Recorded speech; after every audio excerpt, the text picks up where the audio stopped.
What's going on, everyone? It's Talks with Kenny, and here we're back today with Larry Elder of the Epoch Times. I believe I'm saying that correctly. And we will react to his video, This is Hell. And this is very much commentary about Democratic policies and the results of what they want for all of us, I guess. Let's get into the video. Well, you name the left-wing issue, and Portland has embraced it, whether it's defund the police, Occupy. Remember all that? Well, now a growing number of people are leaving Portland because of the rise of homelessness. Watch this. For sale signs line what were once sought-after neighborhoods in North Portland. It makes you not feel that great about living here. Many families are moving out of the city, escaping the homelessness and crime that's taking over the streets. It makes living in the neighborhood harder and just not as congenial as it could be. Greg Dilks has lived in North Portland for 30 years and says homeless camps along the Peninsula Crossing Trail near his home have changed the area. It's the first time in a long time that we've actually seriously thought about moving. Mental health, drug addiction, and just not having access to housing. So this is one of the things I always struggle with, is that I believe in personal responsibility, right? And homelessness, I understand it's a problem. Like, we should have homeless shelters, that's fine. But when the government intervene in stuff, they don't suffer the consequences or the benefits of whatever said policy. So when the Democrats come in here and say, "Oh, government is the messiah, government can do all for, could be the end all be all for everybody," that's not true. Because at the end of the day, you can bring these people out of homelessness, you put them in the housing center, but that's not the end of the problem, right? They have to learn how to be self-sufficient, and I think that's what leads generally people into homelessness, is because they can't be self-sufficient. That they end up going back into homelessness again. And a lot of these, not even California, I remember there was a story in Seattle. Seattle is going through the same thing as well. Like, they have a bunch of drug addicts as homeless, like homeless people with drugs. They have syringe needles everywhere. And how do you think they're tackling the problem? Saying, hey, it's okay to keep doing drugs as long as you're using clean needles. But you're only treating symptoms of a problem. You're not addressing the core issue of the problem, because addressing the core issue of the problem is the hardest part of the problem. You can treat the symptoms. Oh, you got pain? Here's some pain meds. But you're going to keep having that pain until you actually address what the source of the pain is. And that's what I see Democratic policies are. They don't really address the source of the issue. They just kind of like bandage it up and hope it goes away. Smith and Maria Inocencio share a backyard with the camp. They often don't feel safe walking alone or tending to their gardens. Every day, if you go from one end of the street to the other, you're confronting some very difficult situations, people in really dire straits. It's a little scary because I know there is mental illness, and that concerns me. We're the most.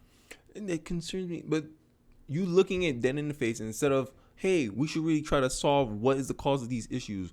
What can we do to get these people to help themselves? You want to be like, oh, well, let us help you. Let us feed you.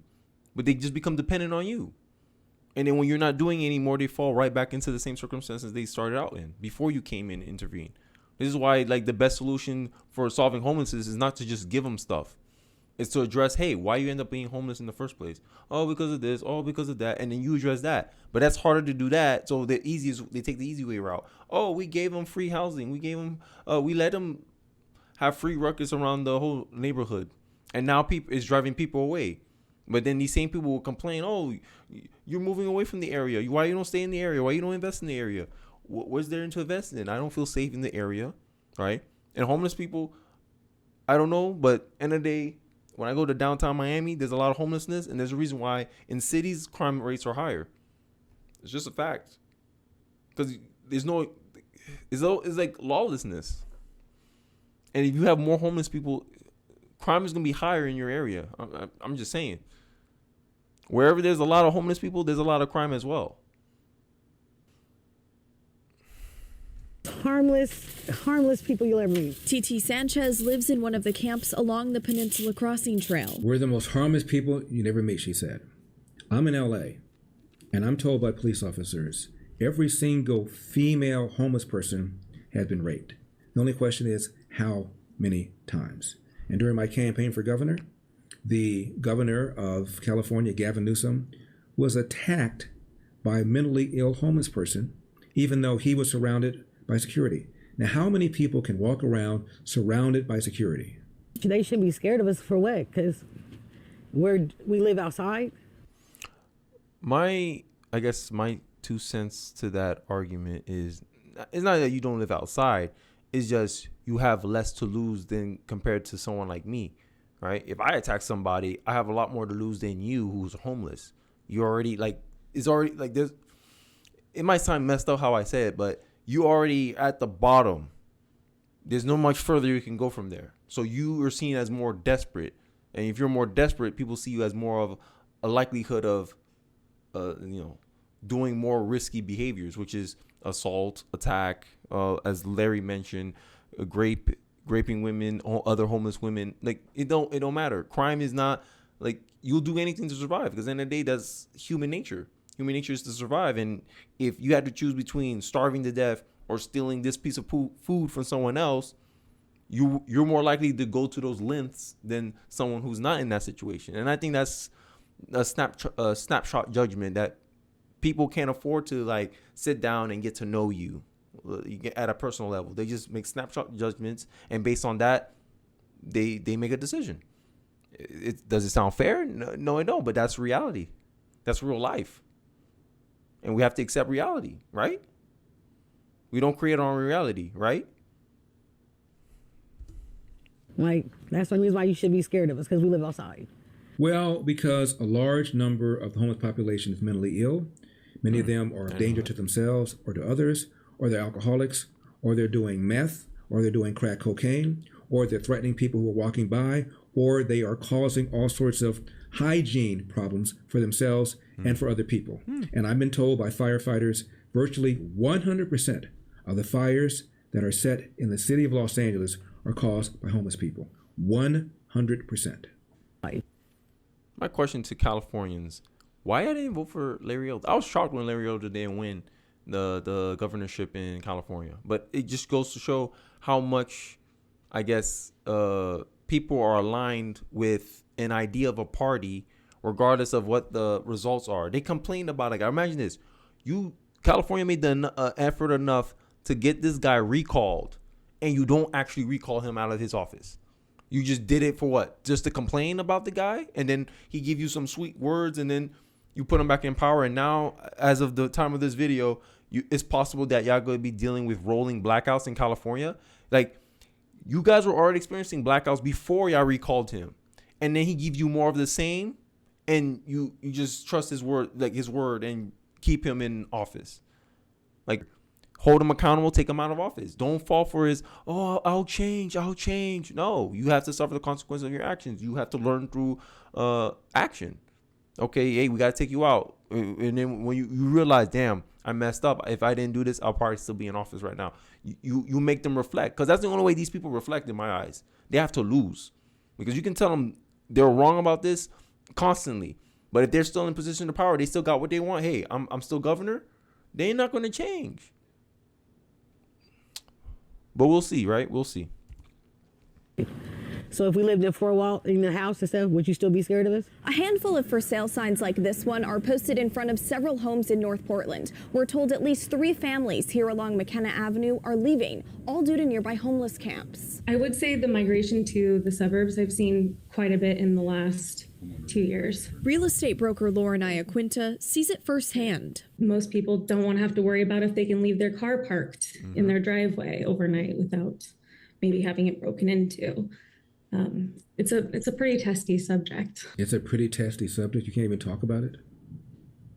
I have friends who live in San Francisco, and they said don't even think about riding a bike there and chaining it up to a pole. Even when you have a lock and a chain, don't even think about it. It will be taken.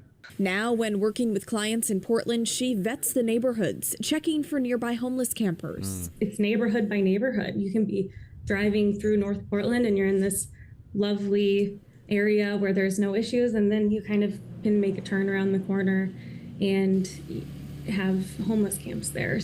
As you know, the politicians, leaders in San Francisco vowed to defund the police, and then did a 180 when, crime went up.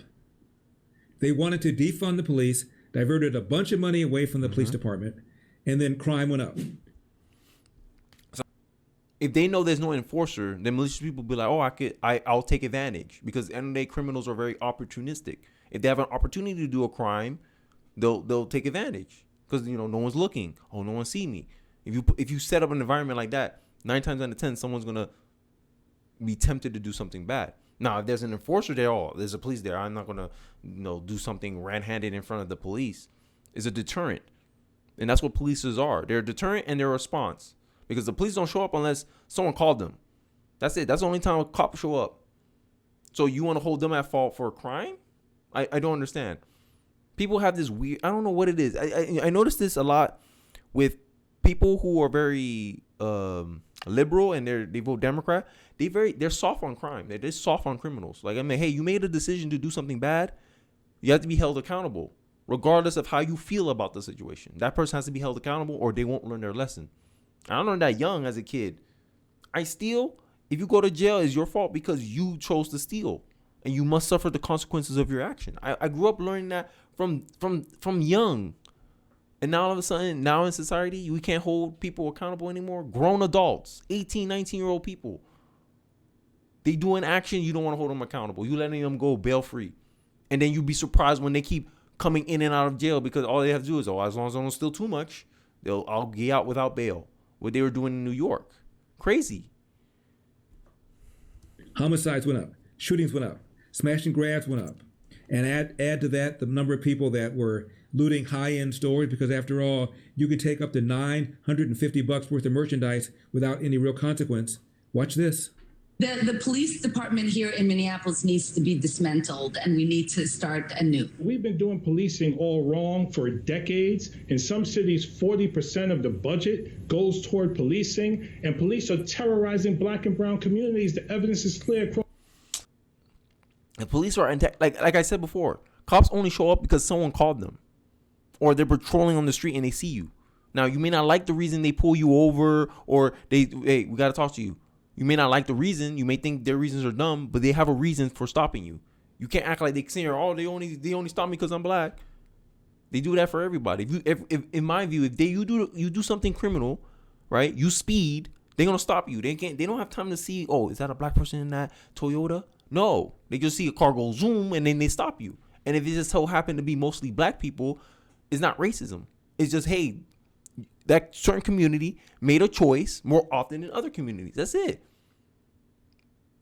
Black men commit, 50% of homicides, only representing 13% of the population. You don't think they're going to run into the cops a lot more than other groups of people? I'll say yes. So don't be surprised. Like, you make an action, don't be surprised with the reaction. And black on black crime, we kill each other more than any cop would. And you saying the cops are terrorizing the communities? In my view, if you defund the police, you leave law-abiding people at the mercy of criminals. That's it. That's the intent in my eyes. That's all you're really doing. You're setting up law-abiding people to be terrorized by criminals. And criminals, it's gonna be like the mafia days. Oh, you better pay that protection money or else. What happened to the Chaz zone in Seattle? There was no police presence right there. And look, what happened? People were getting killed there. People were getting raped there. It was lawlessness. No order. Ambulance couldn't even get in. That's what's going to happen when you defund the police. That's what happened when there's no one there to hold you accountable to follow the law. When you know there's no consequences for your action, that's what's going to happen. Lawlessness. Chaos. And then these same people will be coming back, oh, we were never about defunding the police. Like people forgot what you were just preaching 2 years ago. Across the country, we will redirect $120 million from law enforcement to support these priorities over the next 2 years. Let me repeat that. This is $120 million.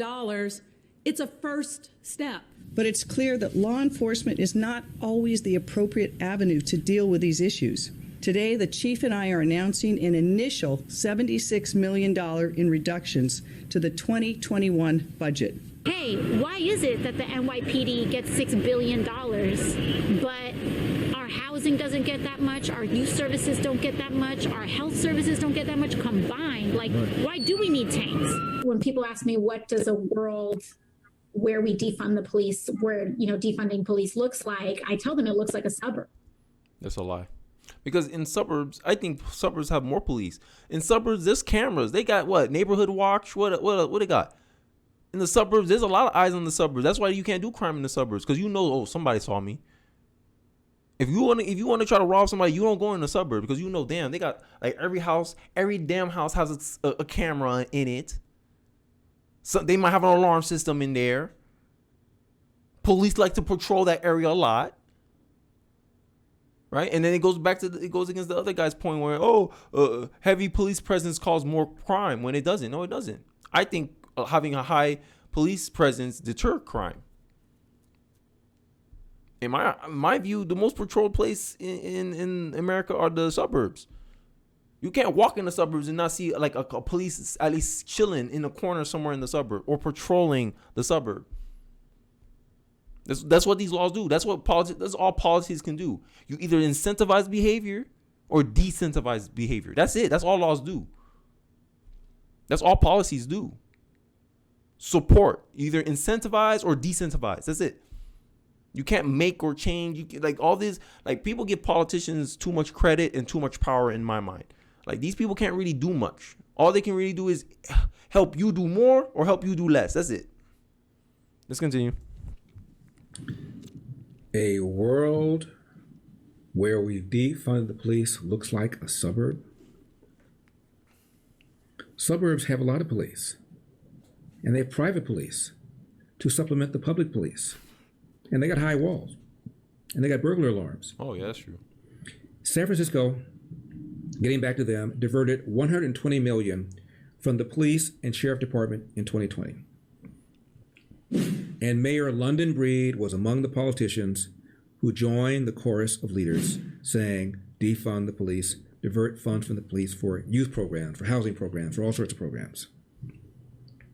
Here is what the mayor of San Francisco, Breed, said on July 31, 2020, and I quote, "We will direct $120 million from law enforcement to support these priorities over the next 2 years." Let me repeat that, she said. This is $120 million, end of quote. And the plan redirected $120 million in funds from both the police and the sheriff department in the city over 2 years to fund initiatives for Black Americans. Mm-hmm. At the time, the San Francisco Chronicle reported that the reallocation of funds was intended to be a, quote, gesture of reparations for decades of city policymaking that have created or exacerbated deep inequities for San Francisco's African American residents, end of quote. Can I read that again? The reallocation of funds are intended to be a, quote, gesture of reparations for decades of city policymaking. I'm laughing because Willie Brown was a two-term mayor of San Francisco, the former assembly speaker, and he was Black. But like this is the problem. They always want to say, like, people always want to claim that, oh, cops are racist, this is why we have to defund them. I said, you want to redirect funds, you say it's a form of reparations, and then you exacerbate, you made the problem worse. So that means the police, regardless if you agree how they police or not, they serve the purpose. And to ignore that to claim that they serve no purpose at all and they only make problems worse, and then when you remove them out of the situation, you find more of the problem increases, it shows that your understanding of the situation is flawed and that you have to go back to the drawing board and admit your mistakes. But in this day and age, politicians can't accept that they make mistakes, or else it'll make them look bad. It's damn near seem like political suicide if you admit you're wrong about a policy position you have. Oh, my policy didn't do as it was supposed, as I thought it would do. I was wrong about this. Oh, it'll destroy the whole platform. This is why they can't admit when they're wrong. Digress. Also, Dianne Feinstein was mayor of that city. Was she engaging in racial inequity when she was mayor of that city? Reallocation of funds, one more time, is intended to be, quote, a gesture of reparations for decades of city policymaking that have created or exacerbated deep inequities for San Francisco's African American residents, end of quote. This is a city that is relentlessly left-wing, and they are guilty of deep inequities for African Americans. That's crazy. So a left-wing city, and you're claiming that, oh, we have deep in racial inequity, but it's the same party you want. You're saying that they're for the minorities, but in her own words, in a district, city, state that's been historically left-wing, that's where they had to put reparations there too. Like, make it make sense. So the party that's responsible for racial inequity, you expect racial inequity from them. So does this back up my argument when I say Democrats create the very problems that they later in the future complain about? Maybe, but that's up to you. That's up to you. That's up to you to decide that. I have my opinions about things. It's up to you to make up your mind about that. But that's what I think, honestly. That they don't see past what they want in the moment. They don't see in the long term how it will affect people in the future. Keep in mind, this is also the same city that recalled 3 school board members because those school board members spent a whole year thinking about renaming a bunch of schools after people that had fallen out of favor, like Abraham Lincoln. And they also voted to change the admissions into one of the state's, if not the most celebrated private school, one of the most, called Lowell High School. At the time, the student body was around 60 or 70% Asian Americans because they had a test to get into the school. Mm-hmm. But that wasn't sufficiently diverse. It was sowing deep inequities. Never mind Asian Americans, I thought were people of color. So they changed it to a lottery system. What happened? Those who were flunking, getting D's and F's, increased almost fourfold. And the Asian American parents went to court, filed a lawsuit, and now they're back to having an admissions test. Like, good intentions, right? Oh, this test is discriminatory. That's what a test does. It does discriminate. It weeds out people. It filters out people that won't be able to perform at the level of the curriculum in the school. And you saw it. It kept the school at a high quality of education. But it happened to be 70% Asian. Oh my God, too much inequality. It must be racially biased. No, it's not. Just because there's a racial discrepancy doesn't mean inherently there's some racial bias there. It's not. Focus on can you perform? Let's focus on performance. Let's not focus on what someone looks like. And what happened? The quality of the education started going down because people started focusing on, instead of performance, on what the students look like, what the student body look like. And you got what you got. And then the Asian parents, because the Asians, Asian people don't play. They're all about performance, and that's why they perform so well in this country. They're the richest minority for a reason. They're the richest group of people in America for a reason. They don't play around with their kids' education.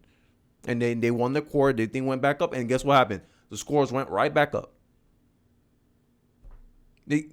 That's why I always, whenever I see a racial discrepancy, I always consider race last, as the last factor. Because you run into a mess like this. When you always say, oh, there's a racial discrepancy, it must be because of racism. Then you look like a fool when the outcome doesn't exactly follow your theory. This is why I'm so against critical race theory. Because they assume race is primary factor of everything.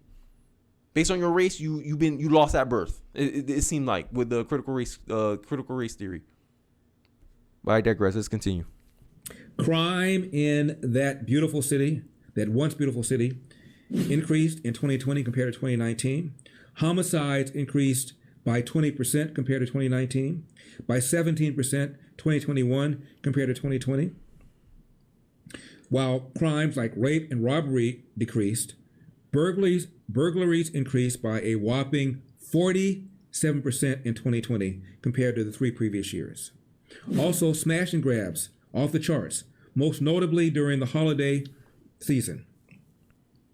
Drug epidemic. More accidental drug overdose in 2020 the number of people who died from COVID-19 that same year. I repeat, more people died from accidental drug overdose in the city than the number of people who died from COVID-19 that same year. And polls are showing that people are increasingly concerned that the quality of life has gotten worse. And the manpower in the police department, not too surprisingly, down. As of August, The San Francisco Police Department is down about 300 officers. Last month alone, 50 officers left the department with only 8 to 10 recruits ready to fill the gaps. Resignations from year to year, April to April of this year, increased by 18%, retirements by 45%. It's like, how you cannot see that coming? Oh, I'm gonna just remove funding from this department and not expect anyone to leave, not expect any reaction. Like these, I don't know what's wrong with Democrats. I literally think they think that people are just gonna sit down and take their mess, like human behavior. Like they don't take account of human behavior. If we do this action, what is gonna be the human reaction to what we're doing? It's like they don't think that far ahead. They just be like, hey, I want my agenda to be done, and the people be damned, and they just do it.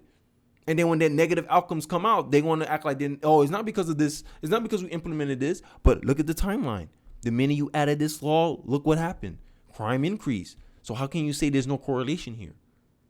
You have to explain that at least. Come on. You guys got to explain that.